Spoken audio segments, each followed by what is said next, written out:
भक्तों, 17 अगस्त को पड़ने वाली नाग पंचमी के व्रत में ये 5 काम भूल कर भी मत करना, वरना नाग देवता नाराज हो जाएंगे, घर में कंगाली और गरीबी आ जाएगी, पूरा घर कंगाल होने की कगार पर पहुंच जाएगा और काल सर्प योग से घिर जाएगा।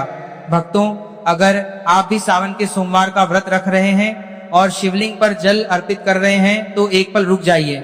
इस बार सावन का तीसरा सोमवार नाग पंचमी के साथ मिलकर अत्यंत शुभ योग बना रहा है। पूरे 144 वर्षों के बाद ऐसा दुर्लभ संयोग हुआ है कि नाग पंचमी का पर्व सावन के तीसरे सोमवार को मनाया जाएगा।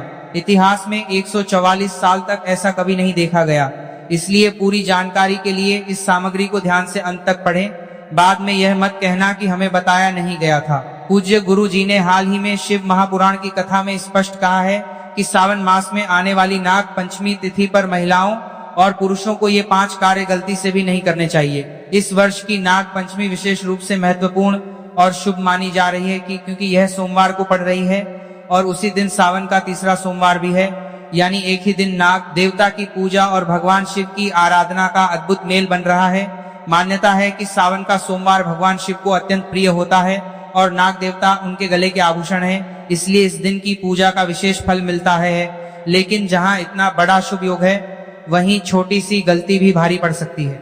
खासकर महिलाओं और पुरुषों को ऐसे कामों से बचना चाहिए जिन्हें सामान्य दिनों में साधारण समझ लिया जाता है। अगर इस पावन संयोग के दिन ये 5 काम भूलकर भी कर दिए गए तो बाद में पछताना पड़ सकता है। घर की सुख शांति प्रभावित हो सकती है, धन संबंधी परेशानियां बढ़ सकती हैं और परिवार में नकारात्मक माहौल बन सकता है। इसलिए आज की बातों को नजरअंदाज मत कीजिए। नाग पंचमी के इस विशेष सोमवार पर कौन से 5 काम बिल्कुल नहीं करने हैं, महिलाओं और पुरुषों को किन बातों का ध्यान रखना है और कौन सी गलती से नाग देवता की पूजा का पुण्य भी प्रभावित हो सकता है, ये सब विस्तार से जानेंगे। जानकारी अधूरी छोड़ दी तो सबसे जरूरी बात छूट सकती है। सावन महीने की नाग पंचमी तिथि पर भगवान शिव की कृपा जीवन को पूरी तरह बदल सकती है, इसलिए इस अति पावन दिन में इन कामों की सख्त मनाही है। अगर कोई स्त्री या पुरुष बिना जानकारी के इन 5 कार्यों को कर लेता है तो नाग देवता रुष्ट हो जाते हैं। इससे व्यक्ति को आजीवन निराशा और भयंकर काल सर्प दोष का सामना करना पड़ सकता है। पूरा ध्यान देकर पढ़ें, आधा अधूरा छोड़कर न जाएं। कई लोग बीच बीच में देखते हैं और फिर जीवन में सफलता नहीं पाते। पूरा पढ़ने पर ही संपूर्ण जानकारी मिलेगी। हिंदू धर्म में वर्ष के 12 महीनों में सावन की नाग पंचमी को सबसे श्रेष्ठ माना गया है। इस महीने महिलाएं और कुंवारी कन्याएं नाग पंचमी का व्रत रखती हैं। स्कंद पुराण के अनुसार यह दिन नाग देवता और भोलेनाथ दोनों को समर्पित है। अगर कोई व्यक्ति इस दिन वर्जित काम करता है तो उसके द्वार से भगवान शिव लौट जाते हैं। सुहागन महिलाओं को विशेष सावधानी बरतनी चाहिए, वरना घर में भयंकर गरीबी आ सकती है। हमारा काम केवल सलाह देना है, मानना या न मानना आपकी इच्छा है, लेकिन एक बात जरूर कहेंगे, अगर मान लिया तो बेड़ा पार हो जाएगा। सुहागन महिलाएं अगर नाग पंचमी का व्रत रखती हैं, प्रतिदिन भोलेनाथ की पूजा करती हैं और शिवलिंग पर जल चढ़ाती हैं तो इस जानकारी को हल्के में न लें। कई वर्षों बाद ऐसा दुर्लभ संयोग बना है। इस दिन कुल 21 प्रकार के शुभ मांगलिक योग बन रहे हैं, जिनमें धन प्राप्ति योग भी शामिल है। साथ ही जानेंगे कि इस दिन कौन से रामबाण उपाय करने से जीवन में प्रचुर धन की प्राप्ति हो सकते हैं और इन 5 गलतियों के कारण 7 जन्मों तक निर्धनता न सहनी पड़े। इस दिन एक विशेष वस्तु खाने से घर में पैसा जमकर आ सकता है। ये जानकारी सभी माता बहनों और सावन सोमवार का व्रत रखने वाले भक्तों के लिए उपयोगी है। बीच में छोड़ दिया तो सफलता कठिन हो सकती है, इसलिए ध्यान पूर्वक पूरा पढ़ें। आज जानेंगे कि नाग पंचमी के दिन में 5 गलतियां कौन सी हैं जिन्हें भूलकर भी नहीं करना चाहिए। सावन के तीसरे सोमवार को क्या खाना चाहिए और क्या नहीं, जिससे परिवार में काल सर्प दोष न लगे। साथ ही 4-5 विशेष उपाय और इस महीने किन 5 कार्यों से बचना है, यह सब बताएंगे। इस सामग्री के बाद अन्य जगह देखने की जरूरत नहीं पड़ेगी, क्योंकि सारी उलझनें यहाँ दूर हो ही जाएंगी। कुछ सुहागन महिलाएं अनजाने में गलतियां कर बैठती हैं। सावन का तीसरा सोमवार होने के कारण सभी ने व्रत रखा है। अगर उन्हीं गलतियों को दोहराया गया तो भगवान शिव के क्रोध का सामना करना पड़ सकता है और पौष पंचमी होने से काल सर्प दोष घर में आ सकता है। 5-10 मिनट निकाल कर ध्यान से पढ़ लें, नहीं तो जिंदगी भर पछताना पड़ सकता है। अगर चाहते हैं कि भोलेनाथ का आशीर्वाद सदैव बना रहे तो इस जानकारी को अपनाएं और जय नाग देवता, हर हर महादेव का स्मरण करें। गरीबी दूर करने और लाभ पाने के लिए पूरा ध्यान दें। सबसे पहले जान लें कि 2026 में नाग पंचमी की सही तारीख और पूजा का शुभ मुहूर्त क्या है। इस वर्ष सावन शुक्ल पक्ष की पंचमी तिथि 16 अगस्त रविवार को शाम लगभग 4:52 बजे शुरू होगी और 17 अगस्त सोमवार को शाम लगभग 5 बजे समाप्त होगी। उदया तिथि के अनुसार नाग पंचमी का पर्व 17 अगस्त 2026 सोमवार को मनाया जाएगा।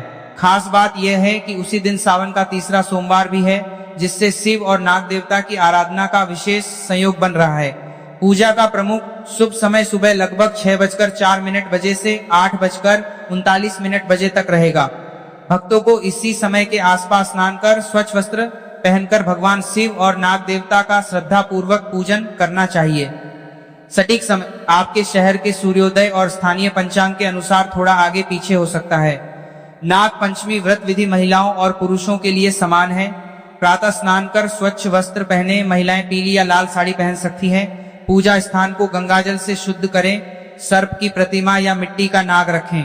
हल्दी और चंदन से सर्प का चित्र बनाना शुभ माना जाता है। नाग देवता को कच्चा दूध, धूप घास, पुष्प, अक्षत, चावल, चंदन, कुशा, केसर आदि अर्पित करें। नमः नागाय या नमः सर्पभ्याम मंत्र का जाप करें।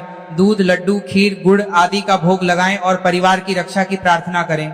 सर्पों को दूध पिलाना या अनाज चावल अर्पण करना शुभ है। संभव हो तो सर्प मंदिर जाएं। दिन भर व्रत रखें। स्वास्थ्य ठीक हो तो महिलाएं निर्जल व्रत भी रख सकती हैं। व्रत में क्या खाएं और क्या न खाएं। खा सकते हैं फल, केला, सेब, पपीता आदि, दूध, दही, मखाना, साबूदाना, सिंगाड़े का आटा, फलाहारी नमकीन और व्रत वाली खीर। वर्जित हैं लहसुन, प्याज, तामसिक भोजन, मांस, अंडा, गेहूं, चावल से बना सामान्य खाना। चावल इस दिन विशेष रूप से वर्जित है, क्योंकि माना जाता है कि इससे भूमि के नीचे रहने वाले जीवों को हानि पहुंच सकती है। पारण कब करें? पंचमी तिथि के बाद 17 अगस्त 2026 को सूर्योदय के बाद फलाहार या सामान्य भोजन से। निर्जल उपवास रखने वाले सायंकाल पूजा के बाद फलाहार कर सकते हैं। नाग देवता को प्रसन्न करने के उपाय: अष्टनाग स्तोत्र या नाग गायत्री मंत्र का जाप करें। सर्पों के विचरण स्थान पर दूध, मिश्री, पुष्प अर्पित करें। भगवान शिव की पूजा करें। शिवलिंग पर दूध और बेलपत्र चढ़ाएं। ब्राह्मणों को दान दें, विशेषकर दूध, चावल या चांदी का सर्प। सर्पों को नुकसान न पहुंचाएं और दूसरों को भी न करने दें। धार्मिक महत्व: यह पर्व उस दिन की स्मृति में मनाया जाता है जब नाग कन्या मनसा देवी की श्रद्धा से पूजा हुई थी। नाग देवताओं की पूजा से काल सर्प दोष, सपनों में सर्प दर्शन, शत्रु बाधा और संतान बाधा दूर होती है। जिनकी कुंडली में काल सर्प दोष हो उन्हें यह व्रत अवश्य करना चाहिए। शास्त्रों में इसे सर्वश्रेष्ठ व्रतों में गिना गया है। इस दिन शिव और नाग देवता की पूजा से भौतिक सुख सुविधाएं मिलती हैं तथा रोग, कष्ट, दुख और दरिद्रता से मुक्ति मिलती है। विशेष उपायों से जन्म जन्मांतर के पापों से भी छुटकारा पाया जा सकता है। सच्चे मन से पूजा करने पर किस्मत बदल सकती है।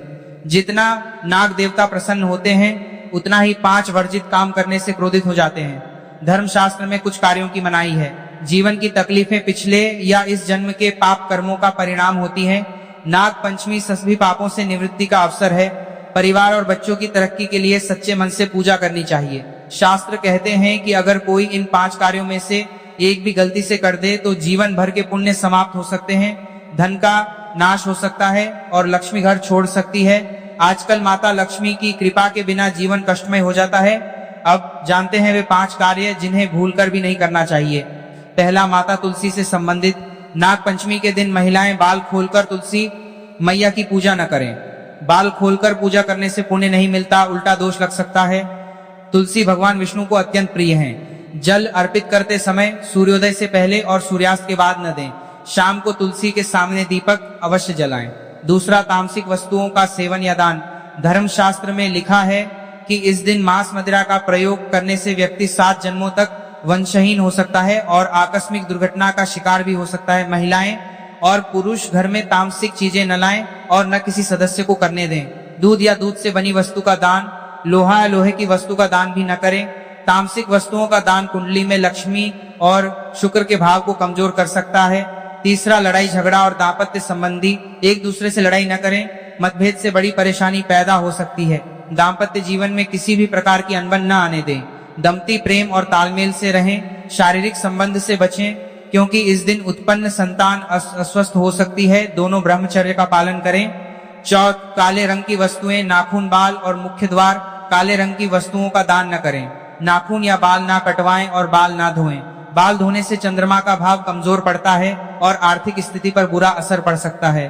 बार बार ऐसा करने से कंगाली भी आ सकती है। मन शांत रखें, किसी से कलह न करें। ओम नमः शिवाय का जाप करें। काले वस्त्र न पहने, लाल या पीले कपड़े पहने। मुख्य द्वार पर जूते, चप्पल या झाड़ू न रखें। ऐसा करने से माता लक्ष्मी लौट जाती है और दरिद्रता प्रवेश कर जाती है। नींबू मिर्च टांगने का कारण यही है कि दरिद्रता का आहार द्वार पर ही मिल जाए तो अंदर न आए।